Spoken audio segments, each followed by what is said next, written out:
Hi, I'm Kathy Davis. I'm an attorney here in Savannah, Georgia, and I wanted to share a little bit about contracts because I hear lots and lots of questions from my clients, and I know that having this information available can be really helpful for you.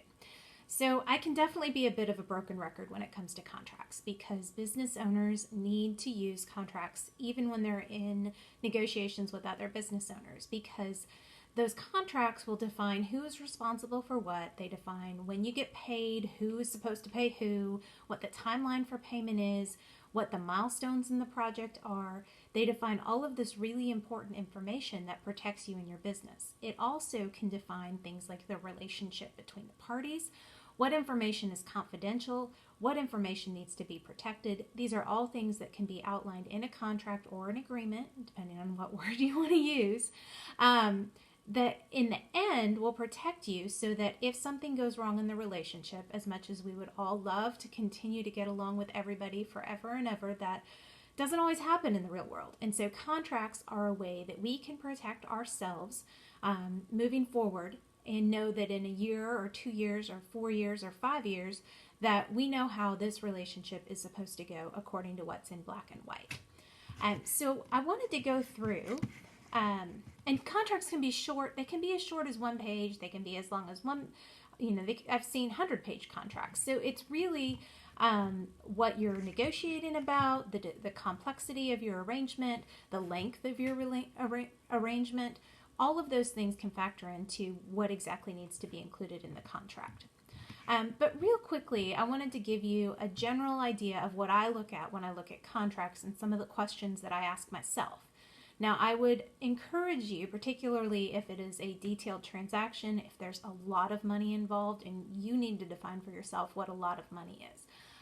But I would encourage you that if it is a more complex contract, and even sometimes for those shorter contracts, you want to have a personal attorney, review those contracts for you and give you advice as to whether or not you need to sign it or you need to request changes, because that is a way that will help protect you moving forward. And often just a several $100 investment for that review time could potentially save you tens of thousands of dollars in the end if the agreement should go south. And so really thinking proactively in terms of reviewing our contracts, we just want to make sure that all of us are on the same page with the other parties.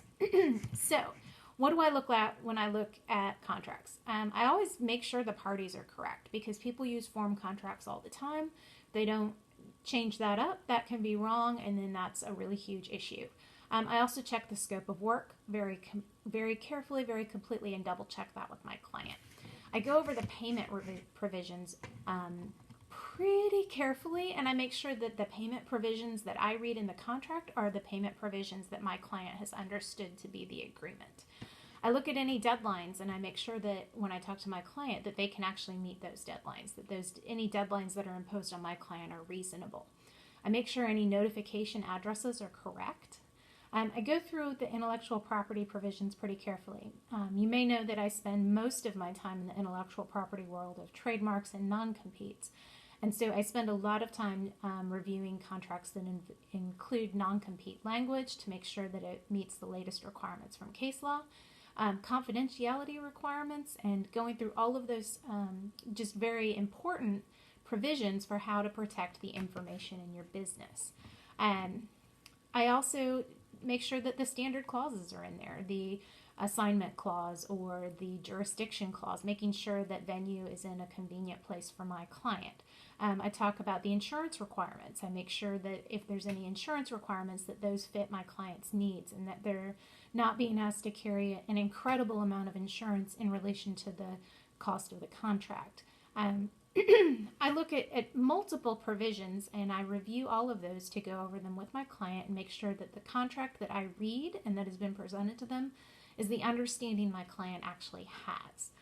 So those are just some highlights of what I look for in contracts.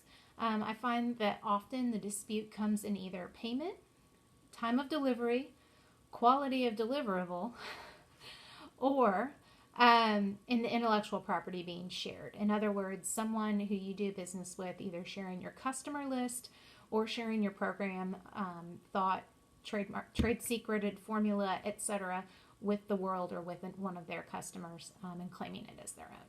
So that's it for now. Again, Kathy Davis, happy to answer any questions about your contracts. You can find my website in the information below. Thank you.